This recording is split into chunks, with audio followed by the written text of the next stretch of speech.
तो आज हम करेंगे बीकॉम सेम 2 का वॉगल्स मेथड। ये मैंने सम लिख रखा है ऑलरेडी। 25 नंबर का सम है, एक्सरसाइज में दिया हुआ है। ये रहा 25 नंबर का, पेज नंबर 63 में। तो आज हम ये सॉल्व करेंगे मेथड वॉगल्स एप्रोक्सीमेशन से। इसके लिए मैंने सम लिख रखा है। कॉलम ऐसे ही आपको एग्ज़ाम में बनानी है, रो का डिफरेंस के लिए और कॉलम के डिफरेंस के लिए। अब हमें डिफरेंस निकालना है हाईएस्ट माइनस लोएस्ट, रो में भी और कॉलम में भी। जैसे कि यहाँ पे है 11 लोएस्ट है और 15 हाईएस्ट है, तो 15 माइनस 11 इसका आंसर 4। इसके बाद लास्ट रो का हाईएस्ट है 14, लोएस्ट है 10, तो आंसर रहेगा 4।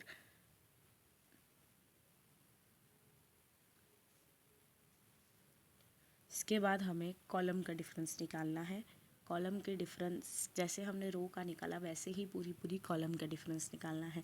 फटाफट से हम इसका कॉलम का डिफरेंस निकाल देंगे, हाईएस्ट माइनस लोएस्ट। अब इनमें से हमें जो हमने डिफरेंस निकाला, इसमें से हमें जो हाईएस्ट वैल्यू है वो देखनी है कहाँ से और कहाँ की है। तो यहाँ पे 5 है, पहली वैल्यू 5 है हाईएस्ट सबसे। तो हम लोग फर्स्ट रो में देखेंगे सबसे लोएस्ट कौन सा है, तो 10, तो वो हम लोग डिमांड सप्लाई फुलफिल करेंगे। और जैसे कि हमने मैट्रिक्स में किया था वैसे ही मेथड से हम लोग डिमांड फुलफिल करके जो साइड 0 हो जाएगा, इसके बाद हम लोग इसका ही जो नंबर है वो लिख देंगे। जैसे कि हमने मैट्रिक्स मेथड में किया था 30 मल्टीप्लाई 10 प्लस करके जो जो हम लोग डिमांड और सप्लाई का फुलफिल करेंगे उसका प्लस करेंगे। इसके बाद हम लोग को फिर से वैसे ही डिफरेंस निकालना है जैसे हमने पहली बार में निकाला था रो का और कॉलम का। हाईएस्ट माइनस लोएस्ट मेथड से हम लोग डिफरेंस निकालेंगे। जैसे कि पूरी रो में हाईएस्ट है 14, लोएस्ट है 10, 10 माइनस 14 माइनस 10 4 बचता है। सिमिलरली वैसे ही हमें पूरी मेथड में हमें वैसे ही करना है। ये बार बार करना है जब तक हमारा आंसर क्लियर ना आ जाए। ज़्यादा बार करना नहीं है। इतने कॉलम होने के बाद भी हमें सिर्फ 3 या 4 बार ही ये डिफरेंस निकालना पड़ेगा। जो कॉलम में 0 हो जाए वो डैश हो जाएगा। इसके बाद हमने ये वाला सिलेक्ट किया, इसमें 5 आया रो में, तो हमने डिमांड फुलफिल की सेकंड वाले की। नीचे वाला 0 तो पूरी कॉलम कट हो जाएगी। एक्स की हमें वैल्यू लिखनी है। जैसे ये साइड 1 2 3, वैसे ही ये बी है यानी 2 और वो नंबर है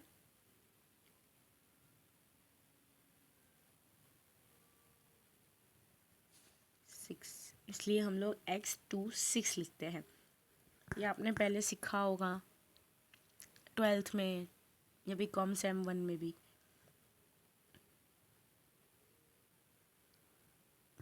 हम लोग इसका फिर से डिफरेंस निकालेंगे थर्ड टाइम। अभी तक हमारी 2 रो एलिमिनेट हो चुकी है, 2 कॉलम एलिमिनेट हुई है अभी पूरी। ऐसे ही करके आपकी एक एक डिजिट कम होते जाएंगे और आपका धीरे धीरे आंसर आने लगेगा। अब इसमें हाईएस्ट 4 है, तो पूरी कॉलम में 4 में देखेंगे हम हाईएस्ट वैल्यू कौन सी है, तो 11 लोएस्ट वैल्यू देखनी है। कॉलम में जब भी आप देख रहे हैं तो लोएस्ट वैल्यू देखेंगे, तो वो है 11, तो हम लोग डिमांड फुलफिल करेंगे 20। वहाँ पे 20 की जगह पे 0 हुआ तो पूरी फर्स्ट रो एलिमिनेट। अब इसमें हम लोग लिखेंगे x1 2, क्योंकि फर्स्ट रो है और सेकंड कॉलम है। इसके बाद हमारे पास बचे इतने, पूरा 3 हमारी ये कट हो चुकी है। अब हमारे पास 3 रो हैं और 4 कॉलम बची है। एक एक करके हम सबका डिफरेंस निकालेंगे। इसका डिफरेंस आएगा 3, इसका नीचे क्योंकि ये इसका डिफरेंस आएगा 3, इसका डिफरेंस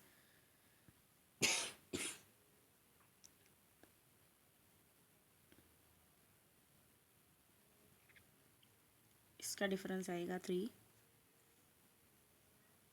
इसका डिफरेंस आएगा 3। अब हम लोग जब सिलेक्ट करेंगे तो हाईएस्ट वाला करेंगे 3, तो हम करेंगे सेकंड कॉलम वाला जो जिसमें है सबसे लोएस्ट वैल्यू 12 की। अब 2 12 है, एक ऊपर है और एक नीचे है, तो हम कौन सा ले, सबसे पहला वाला जो सबसे पहले है, रो वाइज भी और कॉलम वाइज भी। तो हम लोग उसकी डिमांड फुलफिल करेंगे 29 से, और वैसे ही उसके साथ ही नीचे लिख देंगे x 2 2 is equal to 29 multiply 12। ये हमारी डिमांड फुलफिल हो गई। अब हम पूरी रो को एलिमिनेट कर देंगे। अब हमारे पास बची 2 रो और 4 कॉलम। अब हम लोग फिर से डिफरेंस निकालेंगे 3 अगेन, फिर से वही 3 और नीचे 1 3 अगेन, इसका डिफरेंस आएगा 3 और इसका डिफरेंस आएगा 1। अब हम लोग इसमें से कौन सा लेंगे, क्योंकि का 2 4 3 है, तो हम लोग अभी लेंगे सेकंड वाला 3।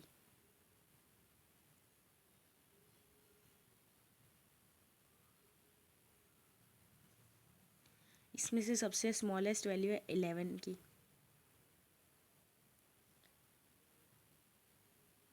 इसके लिए हम लेंगे ये वाला।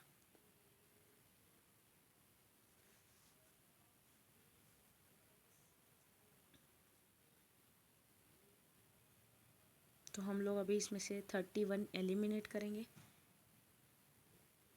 40 माइनस 31 9 बचा। अब पूरी रो बच गई है। अब आगे ये नहीं होगा, क्यों? क्योंकि एक ही रो बची है, डिफरेंस नहीं निकलेगा। इसके लिए जो पूरी रो होगी वो फुलफिल हो जाएगी। देखो यहाँ पे कॉलम में है ही नहीं, तो आप सब डिफरेंस कहाँ से निकालेंगे? तो पूरी रो का हम लोग डिमांड फुलफिल करेंगे एक एक करके, तब हमारा जाके आंसर सबका 0 आएगा और हमारी सबकी डिमांड नीचे जो टोटल है वो 0 होगा और सबकी डिमांड फुलफिल होगी।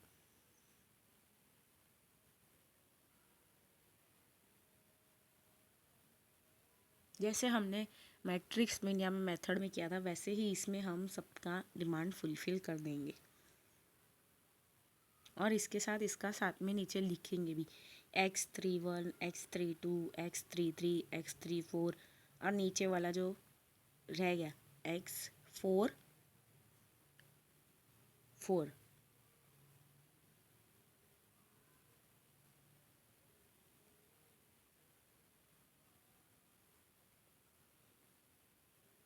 इसके बाद मैं x44 लिखना ही भूल गया और मैंने ऐसे ही टोटल करना स्टार्ट कर दिया, बट बाद में मुझे गलती रियलाइज़ हो गई थी।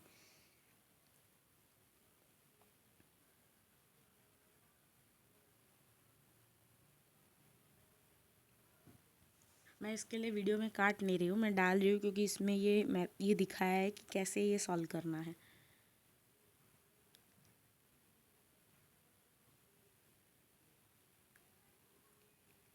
ये जो हमने ऊपर डिजिट मल्टीप्लाई के लिखे हैं ना, वो इसके लिए लिखे हैं ताकि हमें ये चीज़ करने में बार बार ढूंढने में प्रॉब्लम ना हो। आप भी एग्ज़ाम में ऐसा करेंगे तो अच्छा है, आपको टाइम वेस्ट नहीं होगा, जल्दी से पेपर सॉल्व हो जाएगा और गलती भी नहीं होगी, क्योंकि आप साथ साथ में ऊपर सॉल्व भी कर रहे हो और उसका नीचे मल्टीप्लिकेशन के लिए लिख भी रहे हो।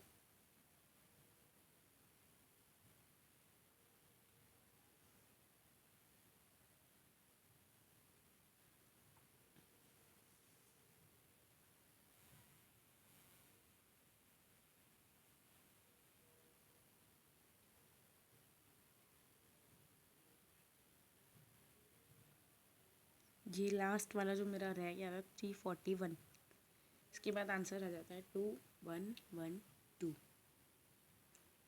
मैं आपको ये आंसर बुक में जो दिया हुआ है उससे टैली करवा दे रही हूँ, देख लो।